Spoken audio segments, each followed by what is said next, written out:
మనకంటూ ఓ రోజుందని మీకు తెలుసా నేస్తాలు? ఓ ఎందుకు తెలియదు, చాలా బాగా తెలుసు. చిల్డ్రన్స్ డేనే కదా అనుకుంటున్నారు కదూ. అది నిజమే, కానీ దాంతోపాటు మరో రోజు కూడా ఉంది. అది ఎప్పుడో కాదు, ఈ రోజే. దాని పేరు కిడ్స్ ఇన్వెంటర్స్ డే. మనలోని సృజనాత్మకతను, ఆలోచన శక్తికి గుర్తుగా ఏటా జనవరి 17న కిడ్స్ ఇన్వెంటర్స్ డేగా నిర్వహిస్తుంటారు. దీని వెనుక కారణమేంటబ్బా అని ఆలోచిస్తున్నారా? ఇప్పుడు అదే తెలుసుకుందాం. బెంజమిన్ ఫ్రాంక్లిన్ అనే శాస్త్రవేత్త పేరు మీరు వినే ఉంటారు కదా. ఆయన తనకు 12 ఏళ్ళు ఉన్నప్పుడు 2 చెక్క ముక్కలతో స్విమ్ ఫ్లిప్పర్స్ని తయారు చేశారట. ఆ తర్వాత 15 ఏళ్ల వయసులో లూయి బ్రెయిలీ కూడా బ్రెయిలీ లిపిని కనిపెట్టారు. అంతేకాకుండా చలి వేయకుండా చెవులకు ధరించే ఇయర్ మఫ్స్, మనం ఎగ్జిబిషన్లలో ఆడుకునే ట్రాంపులిన్ కూడా ఆయా శాస్త్రవేత్తలు వారి చిన్న వయసులోనే కనిపెట్టారట. వారు ఆ వయసులో చేసిన అనేక ప్రయోగాలు ప్రపంచంలో చాలా మార్పులు తీసుకొచ్చాయి. అందుకే అతి చిన్న వయసులోనే ఆవిష్కరణలు చేసిన వారిని స్మరించుకుంటూ బెంజమిన్ ఫ్రాంక్లిన్ పుట్టినరోజును కిడ్స్ ఇన్వెంటర్స్ డేగా నిర్వహించుకోవటం ప్రారంభమైంది. ఆ రోజు చాలా స్కూల్స్లో పిల్లలకు ఆటల పోటీలు ఏర్పాటు చేస్తారు. అది సంగతి.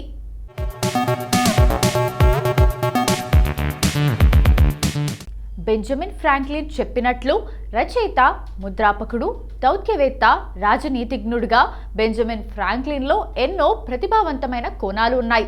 మెన్స్ వెల్త్ రచయిత, ముద్రాపకుడు, దౌత్యవేత్త, రాజనీతిజ్ఞుడిగా బెంజమిన్ ఫ్రాంక్లిన్లో ఎన్నో ప్రతిభావంతమైన కోణాలు ఉన్నాయి. ముఖ్యంగా ఆయన జీవితం నుంచి ఎన్నో ఆర్థిక పాఠాలు నేర్చుకోవచ్చు. అవి ఈ కాలానికి కూడా అతికినట్లుగా సరిపోతాయి. 7 సంవత్సరాల వయసులోనే తొలి ఆర్థిక పాఠాన్ని నేర్చుకున్నాడు ఫ్రాంక్లిన్. స్కూల్ దగ్గర ఒక అబ్బాయి అదే పనిగా విజిల్ ఊదుతున్నాడు. ఆ శబ్దం ఫ్రాంక్లిన్కు విపరీతంగా నచ్చింది. ఈ విజిల్ ఎంతకిస్తావు అని అడిగాడు. విజిల్ అబ్బాయి సమాధానం చెప్పగానే ఒక్క నిమిషం కూడా ఆలోచించకుండా జేబులో ఉన్న డబ్బులన్నీ ఇచ్చి ఆ విజిల్ను సొంతం చేసుకున్నాడు. ఇంటికొచ్చిన తర్వాత సోదరికి చూపిస్తే ఎంత ధరకు కొన్నావు అని అడిగిందామె. ఫ్రాంక్లిన్ చెప్పిన సమాధానం విని ఆమె ఆశ్చర్యపోయింది. నువ్వు 4 రెట్లు ఎక్కువ ధరకు ఆ విజిల్ను కొన్నావు తెలుసా అని ఆమె చెప్పేసరికి ఫ్రాంక్లిన్లోని ఆనందమంతా ఆవిరైపోయింది. వస్తువులను కొనే ముందు హేతుబద్ధంగా ఉండాలి అనే పాఠం తెలిసొచ్చింది. విషయాలను స్వతహాగా నేర్చుకోవడం వల్ల డబ్బు మిగలడమే కాదు, ఆత్మసంతృప్తి కూడా దొరుకుతుందని ఫ్రాంక్లిన్ నమ్మేవాడు. దాన్ని ఆచరించి చూపాడు.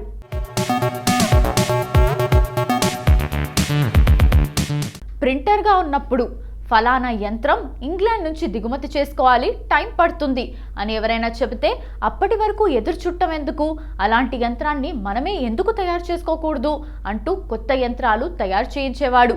మనిషి అనేవాడు తప్పక పెట్టుబడి పెట్టాలి. అది డబ్బు కావచ్చు, ఇంకేదైనా కావచ్చు అనేది ఫ్రాంక్లిన్ సిద్ధాంతం. ఫ్రాంక్లిన్ తన డబ్బును పుస్తకాల్లో పెట్టాడు. పుస్తకాలను తన కాలంలో పెట్టుబడిగా పెట్టాడు. విపరీతంగా చదివాడు. ఫలితం వృధా పోలేదు. ప్రపంచ ప్రసిద్ధ రచయిత, శాస్త్రవేత్త కావడానికి ఇది ఉపయోగపడింది. బ్యాంకుల్లో దాచుకున్నదే సంపద కాదు, స్నేహితులు కూడా సంపదే అనేవాడు ఫ్రాంక్లిన్. స్నేహితుల మద్దతు, వారి సలహాలు వెలకట్టలేనివి అని నమ్మేవాడు. తాను ఏ కొత్త పని చేసినా వాటి బాగోగుల గురించి స్నేహితులతో చర్చించడం ఫ్రాంక్లిన్కు అలవాటు. వ్యాపారం నుంచి మనసును ఎప్పుడైతే దారి మళ్లిస్తామో అప్పుడు నష్టాలు మొదలవుతాయి.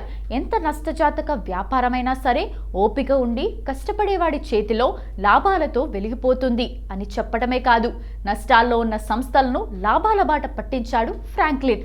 18వ శతాబ్దంలో ఒకరోజు ఒక వ్యక్తి భారీ వర్షంలో గాలిపటం ఎగరేస్తున్నాడు.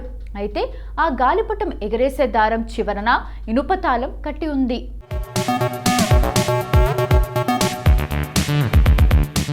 వర్షంలో ఒక్కసారిగా ఒక మెరుపు వచ్చింది. అప్పుడు తాళం చెవి నుంచి స్పార్క్స్ రావటం ప్రారంభమైంది. గాలిపటం ఎగరేస్తున్న వ్యక్తి ఆ పిడుగు తన ప్రాణాలను తీయగలదని ఆలోచిస్తున్నాడు. అయితే తాను మనిషి కోసం ఏదైనా చేయాలి, సరికొత్త ఆవిష్కరణలు చేయాలని ఆలోచించి వర్షంలో గాలిపటాలు ఎగరేశాడు. అతనే ప్రముఖ శాస్త్రవేత్త బెంజమిన్ ఫ్రాంక్లిన్. అతని ఫోటో $100 నోటుపై ముద్రించి ఉంటుంది. అంతేకాదు, మెగాస్టార్ చిరంజీవి స్టాలిన్ సినిమాలో కాన్సెప్ట్ ఒకరి నుంచి సాయం అందుకుంటే మరో 3కి సాయం చేయమని చెప్పమని కోరటం, ఈ పనిని అప్పట్లోనే బెంజమిన్ ఫ్రాంక్లిన్ ఆచరించి చూపించాడు కూడా. గొప్ప శాస్త్రవేత్త బెంజమిన్ ఫ్రాంక్లిన్ వర్ధంతి నేడు. ఆయనను సాధించిన ఆవిష్కరణల గురించి తెలుసుకుందాం. జనవరి 17, 1706న అమెరికాలో జన్మించిన బెంజమిన్ ఫ్రాంక్లిన్ అనేక ఆవిష్కరణలు చేశారు. అయితే మానవాళి శ్రేయస్సు కోసం తాను కనిపెట్టిన వేటికి పేటెంట్ హక్కులను తీసుకోలేదు. వర్షంలో గాలిపటాలు ఎగిరేసి ఈ ప్రయోగం ద్వారా ఈరోజు మనకు తెలిసిన విద్యుత్ ప్రవాహాల గురించి, దానిని నివారించడానికి తీసుకోవాల్సిన జాగ్రత్తల గురించి ప్రజలకు సమాచారాన్ని అందించాడు. ఫ్రాంక్లిన్ ఎత్తైన భవనాలను పిడుగుపాటు నుంచి రక్షించడానికి మెరుపు కడ్డీని కనుగొన్నాడు.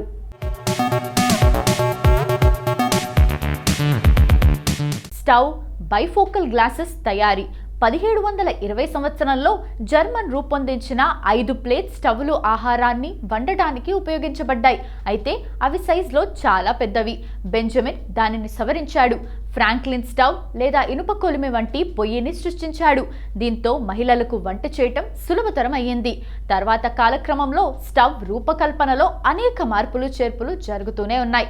అంతేకాదు, బెంజమిన్ ఫ్రాంక్లిన్ ఇచ్చిన శీతలీకరణ సూత్రంపై రిఫ్రిజిరేటర్, ఏసీలను తయారు చేశారు. బైఫోకల్ గ్లాసెస్ తయారీలో కూడా ఫ్రాంక్లిన్ సహకారం ఉంది. ఇలా ఎన్ని వస్తువులు తయారీకి సరికొత్త ఆవిష్కరణలు చేసినా వాటికి ఫ్రాంక్లిన్ పేటెంట్ హక్కులను పొందలేదు. తద్వారా ప్రజలు వీటిని ఉచితంగా ఉపయోగించుకోవచ్చు. 10 ఏళ్ల వయసులో పాఠశాలను విడిచిపెట్టిన ఫ్రాంక్లిన్ బెంజమిన్ ఫ్రాంక్లిన్ 1706లో అమెరికాలోని మాసాచ్యూసెట్స్ రాష్ట్రంలోని బోస్టన్ నగరంలో జన్మించారు. అతని తండ్రి కొవ్వొత్తులను తయారు చేసేవాడు. 17 మంది పిల్లల్లో 15వ వాడు ఫ్రాంక్లిన్. దీంతో 10 ఏళ్ల వయసులో చదువు మానేసి తన అన్నయ్యతో కలిసి ప్రింటింగ్ ప్రెస్లో పనిచేయటం ప్రారంభించాడు. ప్రింటింగ్ ప్రెస్లోని పుస్తకాలను చదువుతూ విజ్ఞానాన్ని పెంచుకున్నాడు, విద్యను అభ్యసించాడు.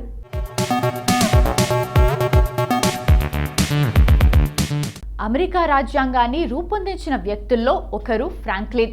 అమెరికాలో ఫ్రాంక్లిన్ గొప్ప సంగీతకారుడిగా, ప్రసిద్ధ చెస్ ఆటగాడిగా కూడా ప్రసిద్ధి చెందారు. అతను అమెరికన్ చెస్ హాల్ ఆఫ్ ఫేమ్లో చేర్చబడ్డారు. అమెరికా స్వాతంత్రం కోసం జరిగిన పోరాటంలో ఫ్రాంక్లిన్ పాల్గొన్నారు. అమెరికా రాజ్యాంగాన్ని రూపొందించిన వ్యక్తుల్లో జార్జ్ వాషింగ్టన్ తర్వాత ఫ్రాంక్లిన్ 2వ స్థానంలో ఉన్నారు. జనాభా అధ్యయనంపై కూడా ఆయన చాలా కృషి చేశారు. ఫ్రాంక్లిన్ 1790 ఏప్రిల్ 17న ఫిలడెల్ఫియాలో మరణించారు. సహాయ గొలుసును ప్రారంభించిన ఫ్రాంక్లిన్ ప్రింటింగ్ ప్రెస్లో పనిచేసే సమయంలో ఒకసారి అనారోగ్యంతో బాధపడుతున్నాడు. అప్పుడు ఒకరి నుండి $20 అప్పుగా తీసుకున్నాడు. ఆ వ్యక్తి చాలా ధనవంతుడు. తిరిగి తాను తీసుకున్న $20లను తిరిగి చెల్లించడానికి ఆ ధనవంతుడి దగ్గరకు వెళ్ళాడు. అప్పుడు అతను తాను ఫ్రాంక్లిన్ని గుర్తించలేదని చెప్పాడు. అప్పుడు తన గురించి, తాను తీసుకున్న అప్పు గురించి అనేక విధాలుగా ఆ ధనవంతుడికి గుర్తు చేశాడు. చివరికి ఫ్రాంక్లిన్ని గుర్తించి తాను ఇచ్చిన డబ్బులను తిరిగి తీసుకోవడానికి నిరాకరించాడు. డబ్బును ఫ్రాంక్లిన్ దగ్గరే ఉంచుకోమని, ఎప్పుడైనా ఎవరైనా సహాయం అడిగితే చేయమని ఫ్రాంక్లిన్కు చెప్పాడు. ఆ ధనవంతుడు చెప్పిన విషయానికి ముగ్ధుడైన ఫ్రాంక్లిన్ తిరిగి వచ్చేశాడు. తర్వాత ఒక పేద యువకుడికి ఆ 20 బంగారు నాణాలను ఇచ్చాడు. అప్పుడు తనకు ఆ ధనవంతుడు చెప్పిన మాటనే ఆ యువకుడికి చెప్పాడు. ఈ విధంగా అమెరికాలో ఒక గొలుసు సహాయానికి శ్రీకారం చుట్టారు ఫ్రాంక్లిన్.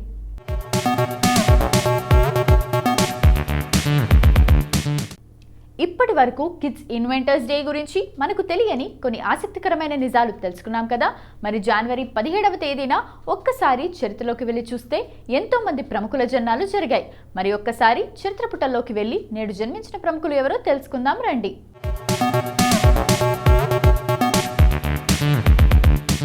ఎంజీఆర్గా ప్రసిద్ధి చెందిన మారుతూర్ గోపాలన్ రామచంద్రన్ తమిళనాడు రాజకీయ నాయకుడు, తమిళ చలనచిత్ర నటుడు. 1977 నుంచి 1987 మధ్యకాలంలో 10 ఏళ్ల పాటు తమిళనాడు ముఖ్యమంత్రిగా పనిచేశారు. అతను దాత, సమాజ సేవకుడు. 1988లో ఎంజీఆర్కు భారతదేశపు అత్యున్నత పౌర గౌరవమైన భారతరత్న మరణానంతరం లభించింది. తన యవ్వనంలో ఎంజీఆర్, అతని అన్నయ్య ఎంజీ చక్రపాణి తమ కుటుంబాన్ని పోషించటానికి ఒక నాటక బృందంలో సభ్యులయ్యారు. గాంధేయ ఆదర్శాల ప్రభావంతో ఎంజీఆర్ భారత జాతీయ కాంగ్రెస్లో చేరాడు. కొన్ని సంవత్సరాల పాటు నాటకాల్లో నటించిన తర్వాత 1936లో సతీ లీలావతి చిత్రంలో ఒక సహాయ పాత్రలో చలనచిత్ర రంగ ప్రవేశం చేశాడు. 1940 దశకం చివరికల్లా అతను కథానాయక పాత్రలు సంపాదించాడు.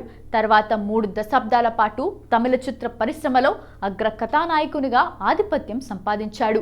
ఎంజి రామచంద్రన్ జనవరి 17, 1917న కాండీలో జన్మించారు. సిఎన్ అన్నదురై నేతృత్వంలోని ద్రవిడ మున్నేట్ర కజగం డిఎంకే పార్టీలో ఎంజీఆర్ సభ్యుడయ్యారు. నటుడిగా తనకున్న అపారమైన ప్రజాదరణను భారీ రాజకీయ బలం పెంపొందించడానికి ఉపయోగించాడు.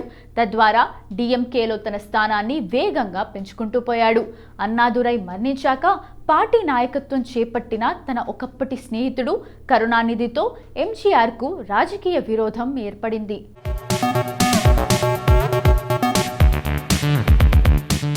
జావేద్ అఖ్తర్ భారతదేశానికి చెందిన సినిమా గీత రచయిత, స్క్రీన్ ప్లే రైటర్, మాజీ రాజ్యసభ సభ్యుడు.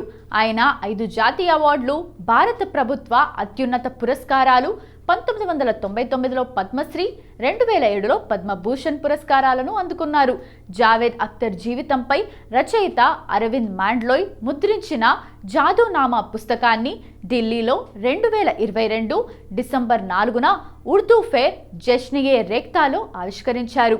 ఆయన 2023 జూలై 29న హైదరాబాద్లోని రవీంద్ర భారతిలో శ్రీమతి సుశీలా నారాయణ రెడ్డి ట్రస్ట్ ఆధ్వర్యంలో నిర్వహించిన కార్యక్రమంలో విశ్వంబర సినారే జాతీయ సాహిత్య పురస్కారాన్ని అందుకున్నాడు. జావేద్ అఖ్తర్ 1945 జనవరి 17న గ్వాలియర్, మధ్యప్రదేశ్లో జన్మించారు.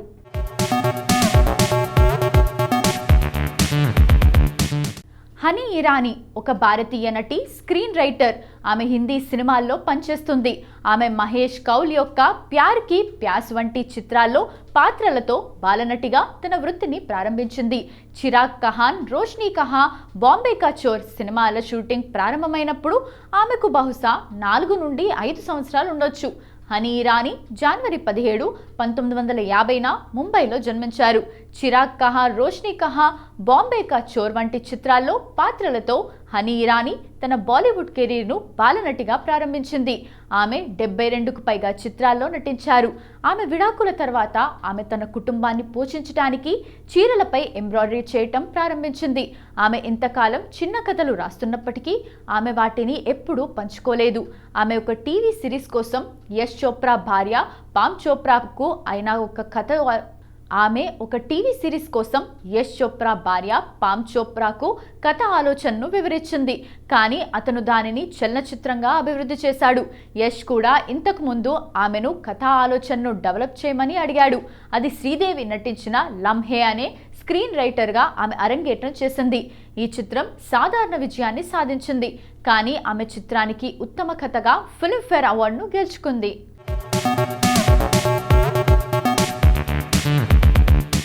రసికా దూగల్ ఒక భారతీయ నటి.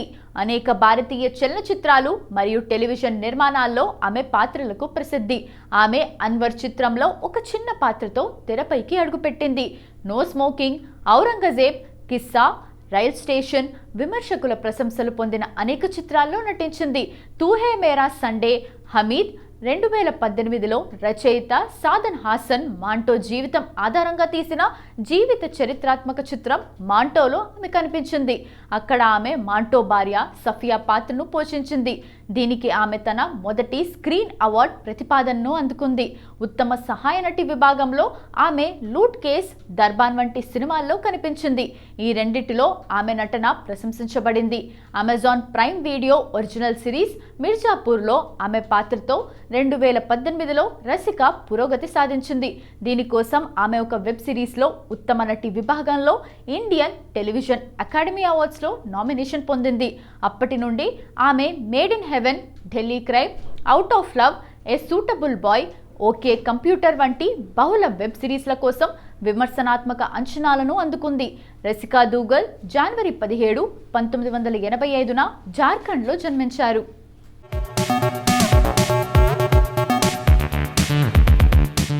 బిందు నానుభాయ్ దేశాయ్ బిందు అని పిలువబడే ఒక మాజీ భారతీయ నటి. ఆమె 1970లో ప్రసిద్ధి చెందింది. ఆమె 4 దశాబ్దాల కెరీర్లో 160కి పైగా సినిమాల్లో నటించింది. 7 ఫిల్మ్ఫేర్ అవార్డు ప్రతిపాదనలను అందుకుంది. కటీ పతంగ్లో శబ్నం పాత్ర, ప్రేమ్ చోప్రా సరసన ఆమె నటించిన చిత్రాలకు ఆమె ఎక్కువగా గుర్తుండిపోతుంది. బిందు తన 21వ ఏట 1962లో సినీ రంగ ప్రవేశం చేసింది. ఆమె మొదటి చిత్రం అన్ఫద్లో కిరణ్ పాత్రలో నటించింది. 1969లో ఆమె ఇత్తఫాక్లో రేణుగా, దో రాస్తేలో నీలాగా నటించింది. 2 చిత్రాలు బాక్స్ ఆఫీస్ హిట్ అయ్యాయి మరియు బిందు 2 చిత్రాల్లో తన నటనకు ఉత్తమ సహాయ నటిగా ఫిల్మ్ఫేర్ అవార్డుకు 2 నామినేషన్లు అందుకుంది. 1972లో ఆమె దస్తాన్లో మాలాగా నటించింది. ఫిల్మ్ఫేర్ అవార్డుకు ఆమె 3వ ప్రతిపాదనను అందుకుంది. 1973లో అభిమాన్లో చిత్ర పాత్రలో బిందు నటించారు. ఈ చిత్రం బాక్సాఫీస్ వద్ద మరో విజయాన్ని సాధించింది. ఆ సమయంలో బిందు యొక్క విశ్వసనీయతకు ఆపాదించబడింది. ఈ చిత్రంలో ఆమె నటన ఆమెను ఫిల్మ్ఫేర్ అవార్డుకు 4వ నామినేషన్ని అందుకోవడానికి దారితీసింది. ఆ తర్వాత 1974లో ఆమె హవాస్ చిత్రాల్లో కామినీగా, ఇంతిహాస్లో రీటాగా నటించింది. బిందు గుజరాత్లోని వల్సాద్ జిల్లాలోని హనుమాన్ బాగదా అనే చిన్న గ్రామంలో చలనచిత్ర నిర్మాత నానుభాయ్ దేశాయ్ జ్యోత్స్నలకు జనవరి 17, 1951న జన్మించింది.